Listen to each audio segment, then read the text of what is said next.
Hello everyone, welcome back. So I'm going to start today filming a nail art series that I mentioned last week when I was talking about Christmas nail colours. Just because I'm painting on nails today doesn't mean that you have to. So all of these ideas could really easily translate into being painted just on paper, or maybe I know lots of people are into like rock painting and putting them outside for people to find and things like that. So you could easily try that. Also, instead of painting, you could maybe cut out bits of paper and layer them on top of each other in exactly the same way that we're going to do today, and make some Christmas cards or some artwork or gifts for grandparents, things like that. So feel free to give anything a try in any way that you'd like to, but you should be able to follow the same kind of steps through to get the same results and the same kind of designs. So why don't we go and take a look and see what we can do today? Okay, so the first thing to remember about nail art is it is just that, it's art. So everybody's will look a bit different. If you think of at school, if you all draw a picture in art class, it doesn't always look exactly the same. So that's the good thing about this, is it can be kind of different. It doesn't all have to look the same. There's no real rules here. This is art and it's fun. So if I show you on my nails here, I've got some what we call abstract holly designs. So although you can see it's green and red and you know it's supposed to be holly, on here these don't look like typical holly leaves, and that's just because of the type of design it is. It's abstract. So have some freedom and have some fun to make this as creative as you want to. It doesn't have to be perfect. And these are just ideas. So we're going to start with today our first design. Let's have a look. Okay everyone, so this is the first design that we're going to look at. It's really easy to do.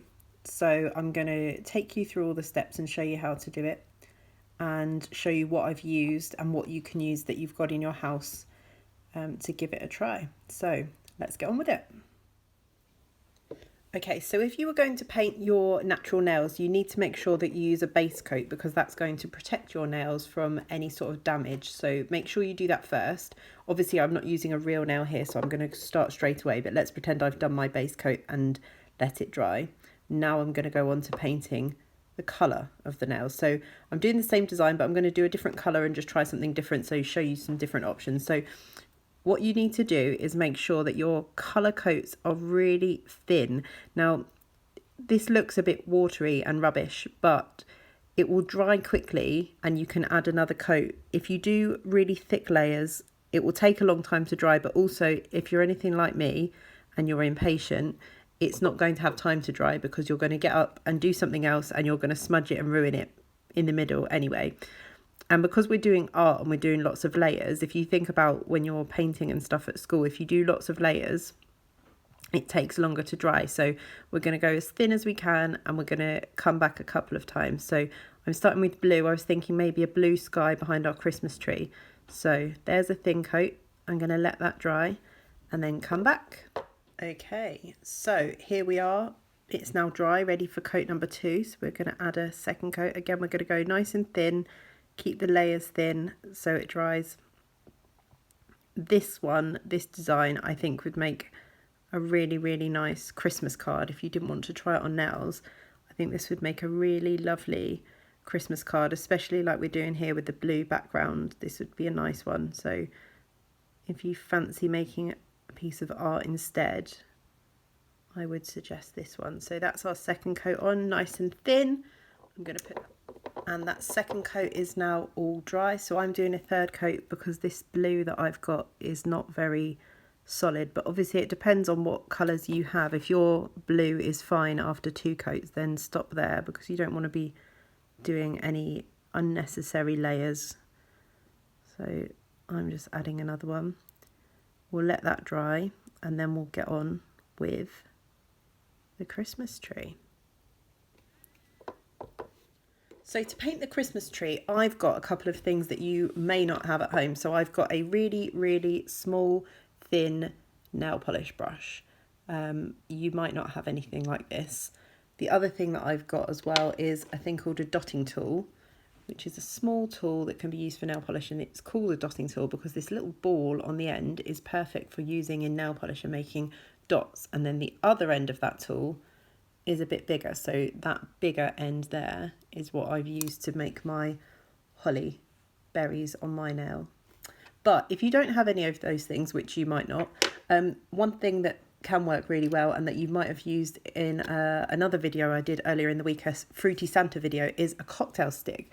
Now you can see the ends of the cocktail stick are really, really small, and that's perfect for doing little dots, little lines, things like that. So that's perfect. The end of a pencil works as well. You have to obviously be careful not to put the lead onto the nail, but that could also work. So there's a couple of options there that you could find in the house. There's something you could use. Okay, so that's our blue polish all dry now and ready to start on our Christmas tree. So I've got some green polish on my teeny tiny brush, but you can use your cocktail stick or whatever it is you're using. And all I'm going to do is make some wiggly lines, and they're going to start at the base of the tree. So if you think of the Christmas tree, it's wider at the bottom. So our lines are going to be longer at the bottom of the tree. So it doesn't have to be straight. It doesn't have to be too wobbly. It can really be however you'd like it to look. So that's my longest line there, the bottom of the tree. And then as you move up the tree, all you're going to do is start your lines in slightly and then make them shorter. So it starts in a bit shorter than the first one, and it finishes before the first one. Now, if it doesn't come out like mine is coming out a bit thin, don't worry, because you can always go back in and do a second layer afterwards. So just carry on up the tree, making those lines a bit smaller as you go. And I'm making mine a little bit wobbly as well at the same time, because I just like that effect. I like how that looks in the end. So I'm going to give that a whirl. Making them shorter. As you can see, it's starting to make a Christmas tree shape. And then as you get to the top, you want that line to just come up into a little fat kind of tip of the tree. And then you need to leave that to dry. Right, so once that's all dry, the next thing I want to do is grab some brown polish. If you don't have brown, you could use black, or really you can use any colour for this. Christmas designs, you could use, you could do a golden Christmas tree, you could make it all the same colour, it really doesn't matter.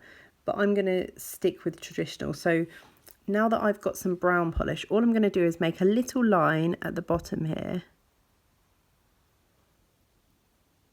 for the stem of the tree.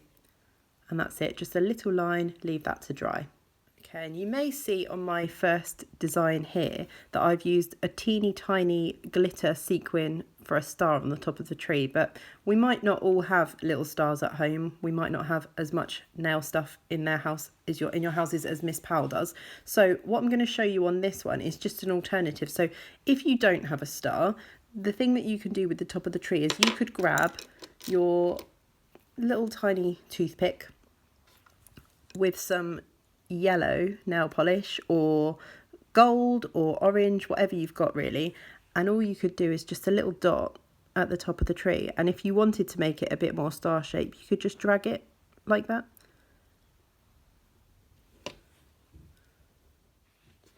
Okay, so once that is all dry and all of your layers are completely dry, you are ready to use a top coat. Now top coat is a clear polish that will also protect your design, which is particularly important when we've done something like this with lots of layers and it might be a little bit bumpy from the different things we've got on there. So a top coat just really smooths it all out. So a nice thick top coat, and you need to make sure it's all dry. Now a good trick for me for making sure that all of my nails are dry and that I'm not tempted to go and start doing something silly like the washing up and smudge it all is to put on a Christmas movie while I'm doing my nails. So then instead of being bored waiting for my nails to dry, I'm distracted watching my movie, and that way I won't be too tempted to get up and start doing something else. And that could work as well if you were painting a picture. Sometimes it's really tempting to go on to the next stage and paint on top, and then your paint's not quite dry, and sometimes it smudges together and it might make a mess. So a good tip is while you're doing all of your Christmas nail art or artwork or rock painting is pop on a Christmas movie at the same time and make it even more festive. Could be even more festive than that, and you could have a nice hot chocolate at the same time. It could be really, really Christmassy. So that is the end of our first tutorial. I hope you've enjoyed it, and I hope some of you try some Christmas tree nails, and I'll see you next time.